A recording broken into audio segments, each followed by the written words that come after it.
મહીસાગર જિલ્લા કલેક્ટર નેહા કુમારી દુબેના વિરોધમાં ચૈતર વસાવા અને અનંત પટેલ દ્વારા લુણાવાડા સર્કિટ હાઉસ ખાતે પત્રકાર પરિષદ સંબોધવામાં આવી। ત્યારે ચૈતર વસાવા અને અનંત પટેલ દ્વારા પત્રકાર પરિષદમાં જણાવવામાં આવ્યું હતું કે મહીસાગર જિલ્લા કલેક્ટર નેહા કુમારી દુબે એટ્રોસિટીની ફરિયાદ 90% જેટલી ખોટી કહે છે, તો એની સાબિતી માટે તેઓને સમક્ષ પૂછવા જવાની પણ વાત કરી હતી। તેમજ આવનારી 6 ડિસેમ્બરના રોજ બાબા સાહેબના નિર્માણ નિમિત્તે પણ મહીસાગર જિલ્લામાં કલેક્ટર ઓફિસનો ઘેરાવ કરવાની પણ ચીમકી આપવામાં આવી છે।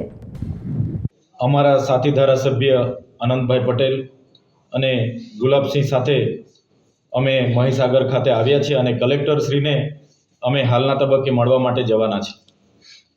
જે સરકારી કાર્યક્રમ હતો તાલુકા સ્વાગત કાર્યક્રમમાં એક વ્યક્તિ સાથે અરજદારની શું રજૂઆત હોય છે એને સાંભળ્યા વગર અમે કોઈ અરજદારની તરફદારી નથી કરતા, પણ જે પબ્લિક પ્લેસ પરથી જિલ્લા કલેક્ટરે જે આદિવાસી અને દલિત સમાજ પ્રત્યેની એમની માનસિકતા છતી કરી છે, જેની અમે નિંદા કરીએ છીએ।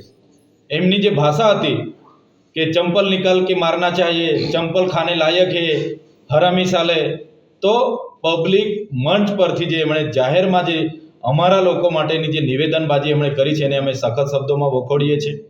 સાથે સાથે સંવિધાનમાં અત્યાચાર નિવારણ માટે ST/SC માટે એટ્રોસિટી એક્ટ જે બન્યો છે ત્યારે એમણે કીધું કે આ લોકો આદિવાસી અને દલિત લોકો આ એટ્રોસિટી એક્ટનો ઉપયોગ બ્લેકમેલિંગ કરવા માટે કરે છે।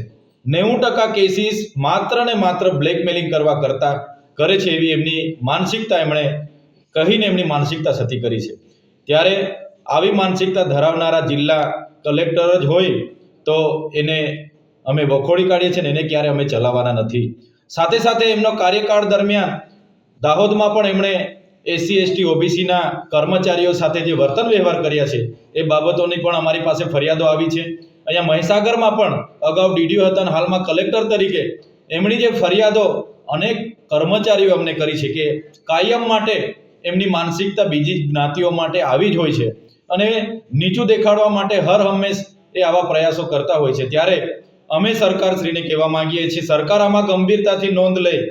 અગર ગુજરાત સરકાર આ કલેક્ટરશ્રી પર ખાતાકીય તપાસ કરાવીને સસ્પેન્ડ કેમ ન કરાય ત્યાં સુધીની કાર્યવાહી નહીં કરશે તો આવનારા દિવસોમાં ખૂબ મોટું જન આંદોલન થશે।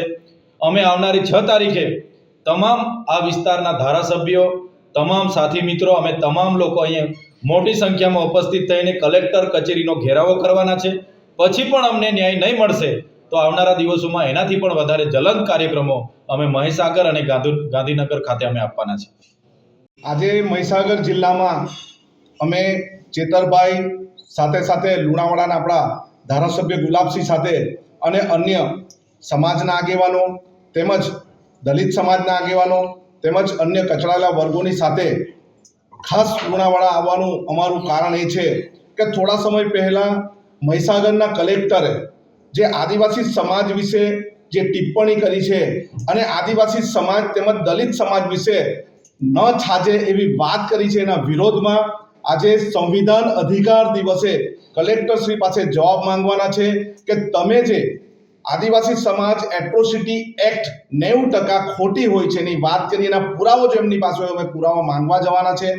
IAS કક્ષાના અધિકારી જે રીતની વાત કરી છે એ તદ્દન અશોભનીય વાત છે અને કેટલીક વાત અમને અહીં આવ્યા પછી પણ જાણવા મળી છે કે માત્ર ને માત્ર દલિત સમાજ, OBC સમાજ અને આદિવાસી સમાજને કોઈને કોઈ રીતે નીચો દેખાવાનો પ્રયત્ન કરે છે। આવનારી 6મી તારીખે પણ અમે કલેક્ટર કચેરીનો ઘેરાવ કરવાના છે। આવનારા દિવસોમાં આદિવાસી સમાજ, દલિત સમાજ, અન્ય કચડાયેલા સમાજ વિશે જો એમણે કોઈ પણ ટિપ્પણી કરી હોય તો અમે એમના પર ફરિયાદ પણ કરવાના છે। આગામી રણનીતિ શું રહેશે? આગામી રણનીતિ અમારી એવી રહેશે કે 144ની કલમ લગાવવાનું કારણ શું છે? આગામી રણનીતિ અમારી એ જ રહેશે કે અહીંના મંત્રી જે આદિવાસી સમાજમાંથી આવે છે કુબેરસિંહ ડિંડોર ચૂપ કેમ છે અને આવનારા દિવસોમાં અહીં અમે 1 અઠવાડિયું રહીને ગામડે ગામડે ફરીને 6 તારીખના આંદોલનની તૈયારીના ભાગરૂપે અમે ગામડે ગામડે ફરવાના છે। 6 તારીખે શું આયોજન છે? 6 તારીખે અમે કલેક્ટર કચેરીનો ઘેરાવો કરશું અને એમને તાત્કાલિક સસ્પેન્ડ કેમ ન કરવા એના વિશે અમે લડત ચલાવીશું.